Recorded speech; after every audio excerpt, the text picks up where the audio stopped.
All right. So, hello, everybody. My name's Damon Lewis. I'm Andrew Uh, Fritz. you're watching or listening to Surf the Astral podcast. Today, we have a special guest. All our guests are special. We always say that. But I've known her since 2009. Ashley Melidosian.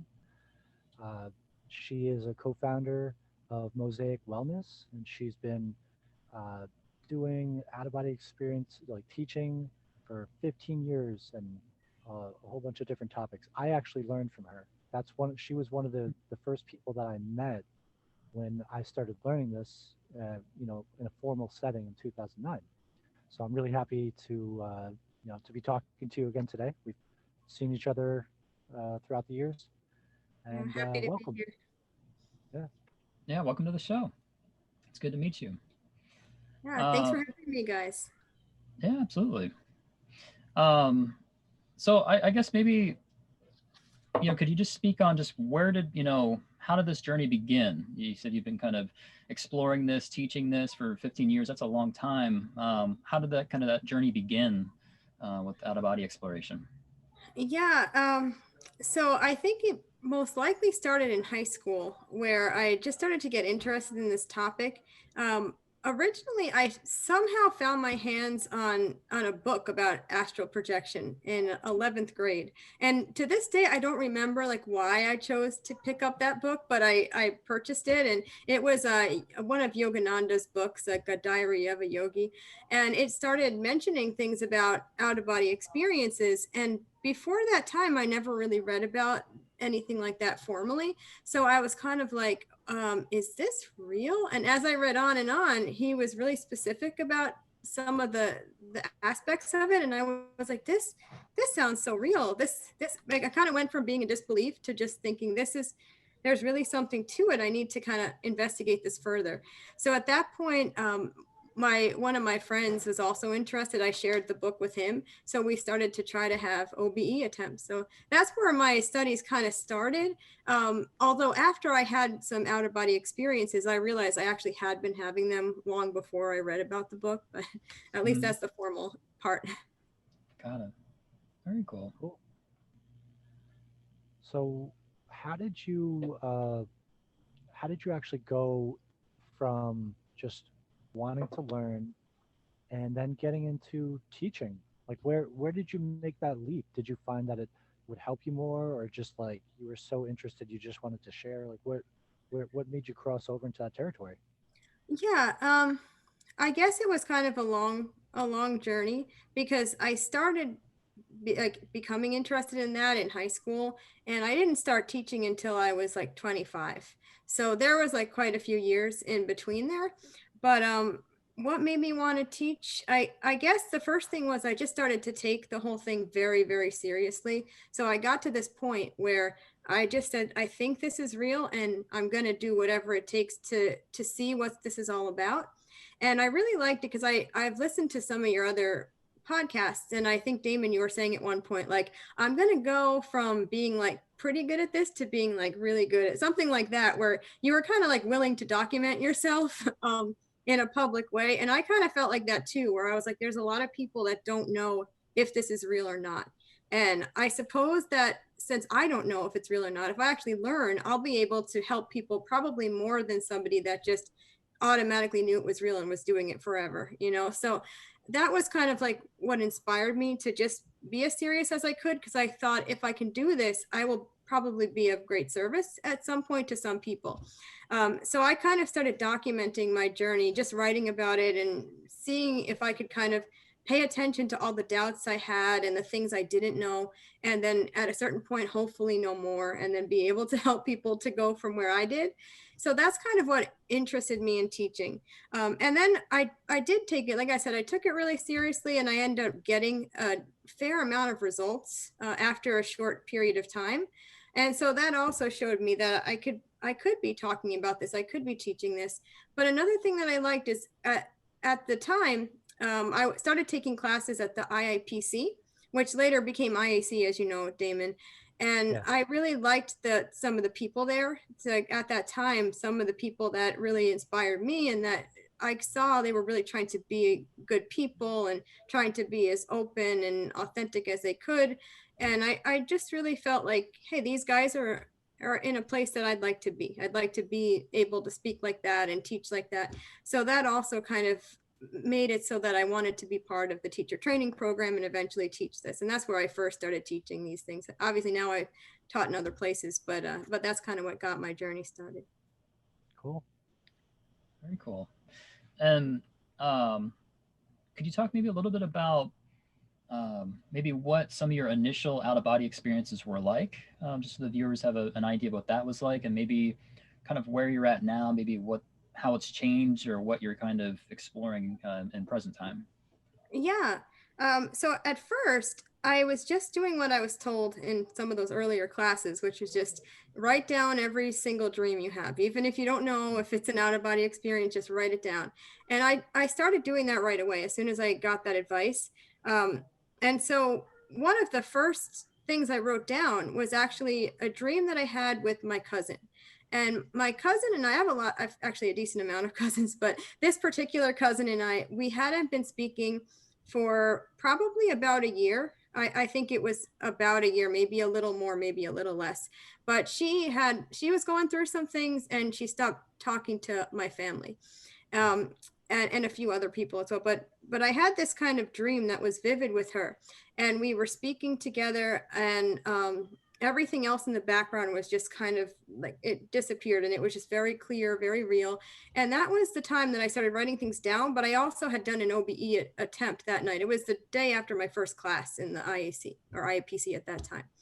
And I blacked out, but I woke up kind of with that dream. And then when I woke up earlier that morning, really woke up, I wrote it all down. And I was like, what was that? You know, what was going on there? And then just kind of to confirm that, my cousin had called me like 1 or 2 hours after that. So she called me and we kind of made amends and we started talking again. So that was kind of like one of the earlier indications that I saw something's going on with this.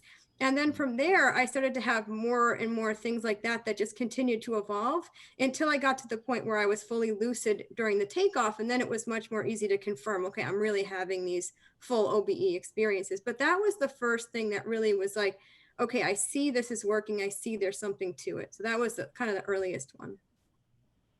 Very cool. And go ahead, Damon. No, I don't want to interrupt you. Go ahead, Andrew. Oh, okay. You asked about how it evolved too, I guess, too. I don't know if I should go into that now or.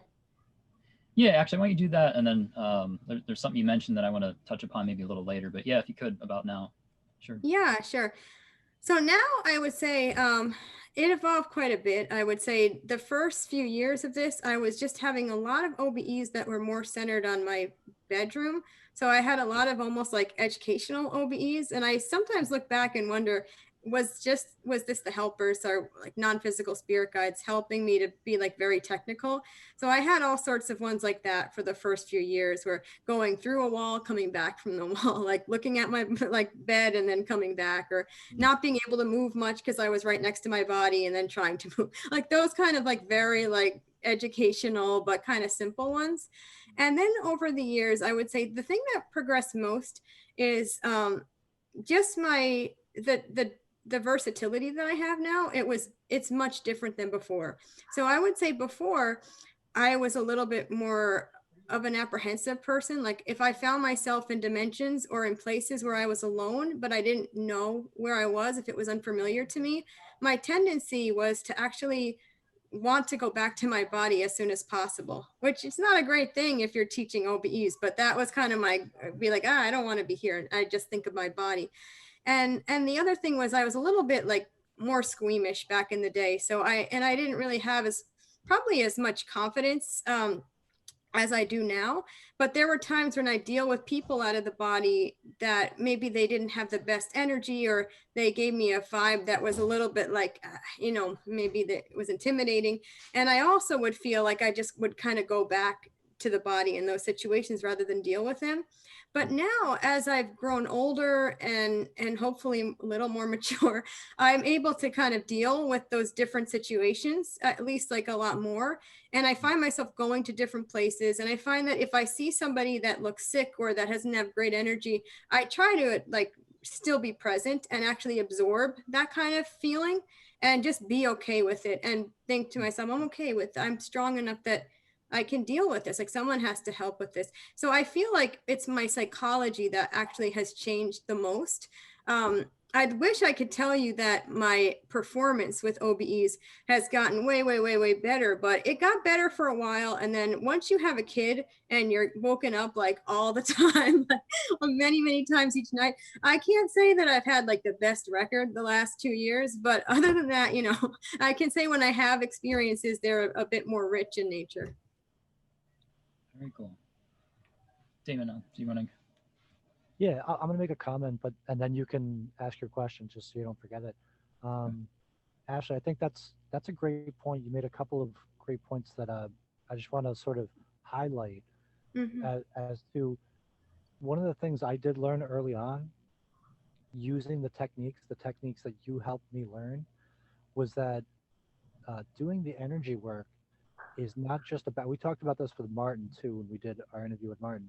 It's not just about, getting out of the body, but there's so many things that can enhance your life. Like you were saying, you reconciled with your family or you were able to deal with more people.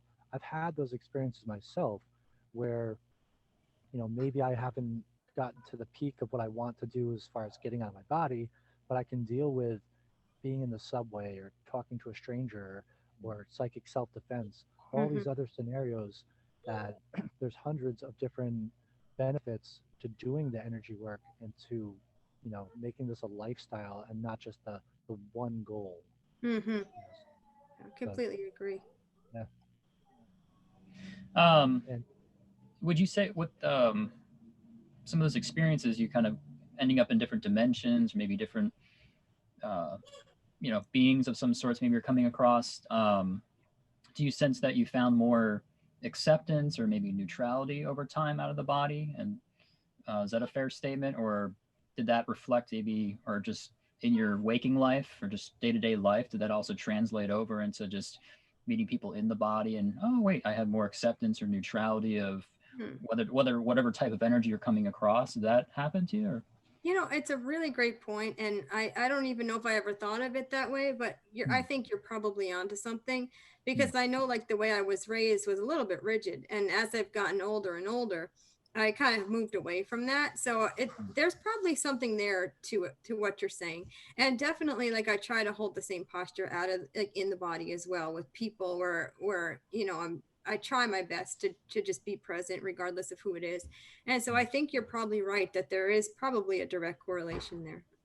Got it. The main question I was going to ask, you brought up, could you talk maybe a little bit about maybe some differences, even if it's subtle, between a dream versus the out-of-body experience and what those may be? Or I think it's been tricky for, maybe both of us. And I'm sure other people could probably relate to that of what is this or what's that? And yeah, I think that it's super hard to tell the difference at first. It's very, very complicated. And I find that a lot of experiences are not one or the other. And I feel like that's one of the biggest problems, because people, they have a hard time like differentiating or even at times like accepting that something could be both. So sometimes I hear somebody that has like a really profound experience and it seems like it's almost for sure an OBE, but they might have some dream-like images over it, like superimposed over some of what happened. And then they kind of write the whole thing off because they're like, no, but this thing wasn't accurate. And then other times you see the opposite where someone overvalues. But I guess like technically the main difference in my mind is that a dream is like a subjective storyline that's in your head. And then an out-of-body experience is you witnessing like more of an objective reality outside the body. That's more of a shared accepted reality. And I think that the problem, like I said, is just because there's so much in between. So for me to differentiate, the thing that helped me the most was when I had so many OBEs in a row when I was younger, from all of that time I put in, I began to see so clearly, like, this is an OBE and this is not. And these are the different attributes that you feel when you have an OBE. And I had this one experience that helped me a lot as well, where I was out of the body and I was in a new apartment that I just got. And it wasn't, you know, when you just move, you forget where you are sometimes when you wake up. But I actually forgot where I was when I was out of the body. I thought I was in the old apartment. And my old apartment had white carpeting, but the new apartment had wood floors. And I was still in that kind of zone where I was getting confused between what was a dream and what was not, and how that worked. But in this situation, I was out of the body in the new apartment, and I was looking at the wood floors, which is really what was there. And I remember like looking so carefully and saying, oh, why am I seeing wood floors? I must be making this dream up. So I sent a lot of energy like to the floor. And I was like, come on, go back to what you should be. And it stayed wood. And I did it again, like, and it stayed wood. And then I was like putting all my might and it stayed wood. And then I all of a sudden felt myself back in the bed. And I was like, oh, okay, I'm in this new house and there are wood floors.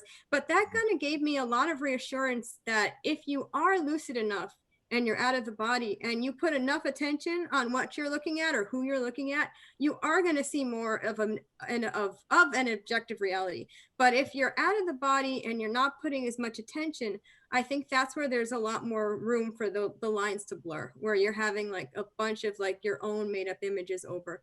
So that's probably not as concrete of an answer as what you're looking for, but that's kind of the best answer I can give, unfortunately. No, that actually makes a lot of sense. So that is helpful. So yeah, thank you. Yep. Yeah. All right. So I want to get, if you can, your most used favorite, method or technique, the one that works the best for you. And if you can walk us through it. I don't know if you saw Lewis's interview, but he gave us, when he was talking about a breathing technique, what works the best for you, and can you give us a start to finish, walkthrough of how that would be from, up to liftoff and everything? Yeah, so I know Lewis, he loves the CO2 technique, and that's a great one, and it's cool he did that. I didn't get a chance to see his interview yet.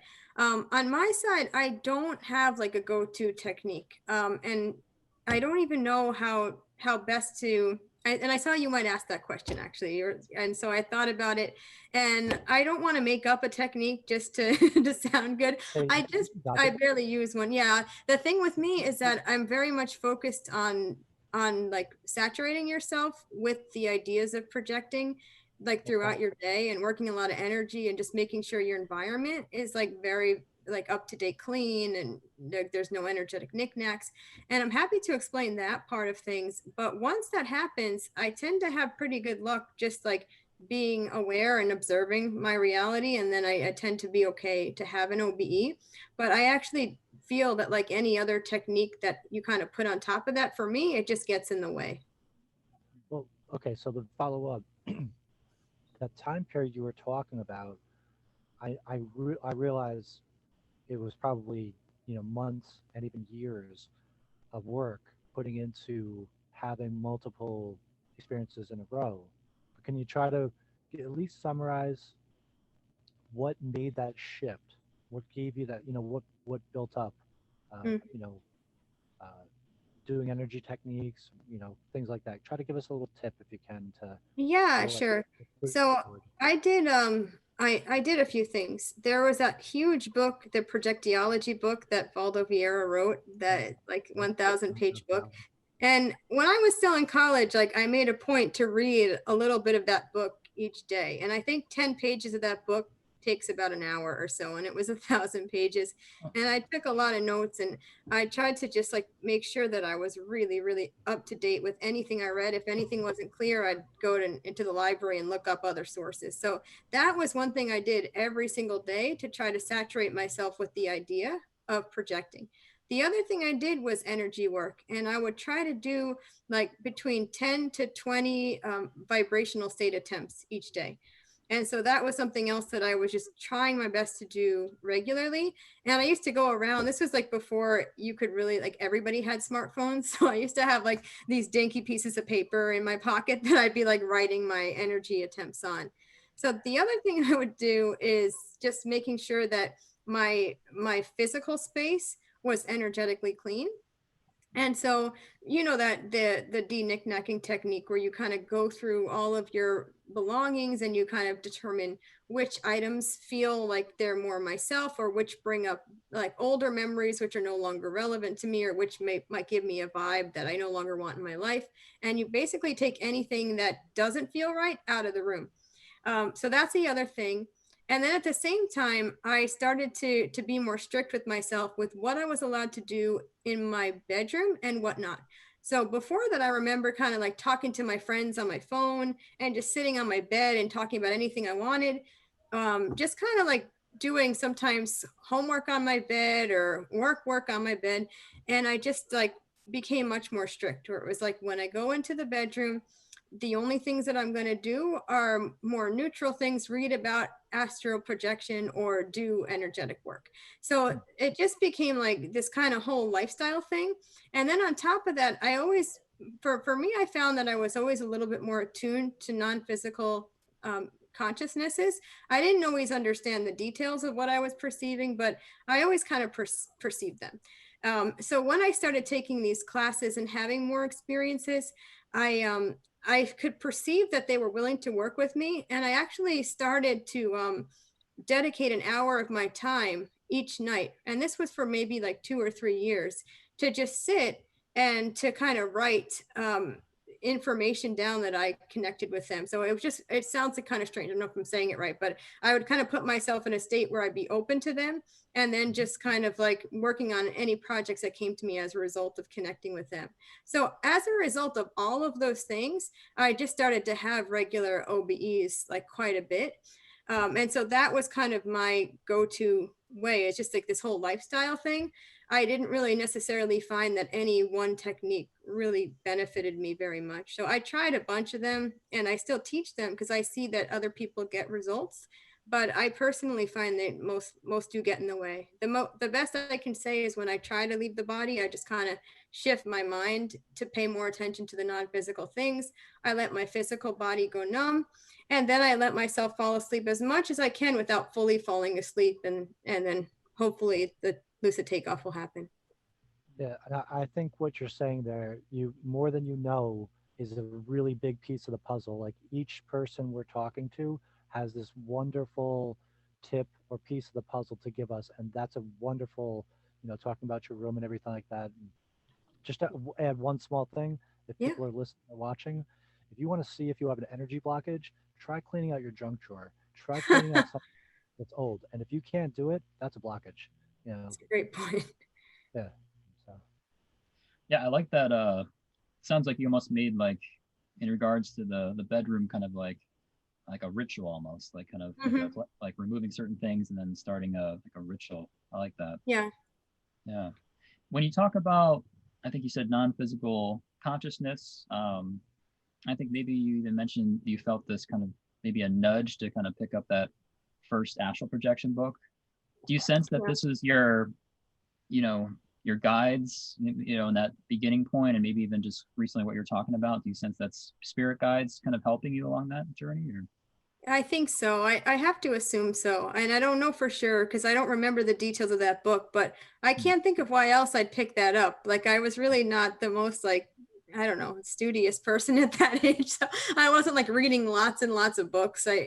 But so I think it was a nudge from them. And I know later on when I started working with them more closely, I could feel like very, very clearly that this was a partnership that the more I gave to it, the more we could build together. And so I think it definitely is part of why I'm here. I still think it's an ongoing struggle. And like I mentioned that I have a daughter now. And before that, I've had moments in my life where I get very, very busy. And despite knowing like 100% with full awareness, like that the more you work with your helpers and the more you do this, the better your results. There are times, like maybe months and months, where I might go by without putting as much time as I would like to. So it's just, it's a little tricky, but I know they're there when you need them. And the more you can dedicate, the better for everyone. I can relate to that because you know, when I met Damon, I was traveling in an RV, and that's when I started to, I think it started in Arizona, and I started getting the lucid dreaming and, you know, the astral stuff. And it was a period of time where there was just low stress, very low stress. And things came kind of, you know, I noticed a progression, whereas there was some time after this experience where things were very stressful in my life, and I noticed like my dream recall went down, just like there was having much less experiences. And then I started making a shift in my life, and then there was not quite as much stress, and then things were changing. So I can relate to what you're what you're saying there. So yeah, external interference, but yeah. Yep. Yeah. Damon, you have another? I think we were talking about making this like a shorter interview, and I think that literally, Ashley, you've covered so much in such a small amount of time. Andrew, if there's anything you want to add to it, I think we can kind of start to say our last questions, because I think she's covered so much great stuff. Yeah. Yeah, I guess our kind of tradition is just kind of leaving the audience with just a very simple tip. It could be just anything spiritual related or particular to lucid dreaming or meditation, out of body stuff, just something kind of like a takeaway, anything that comes to mind. Right. I guess, yeah, the thing that I would say is that if you're wondering if this stuff is real, and if you're wondering if there's more to life, then it is 100% worth all of your efforts to try to do anything you can to get more information, or to apply these, whatever technique works or you think will work, to get more confirmation for yourself. And it's not fruitless. There is so much more to life. There is so much more than what meets the eye. And I would just encourage everybody to go in the full distance and to see what they find. So that was my little ending. I like that. Cool. Excellent.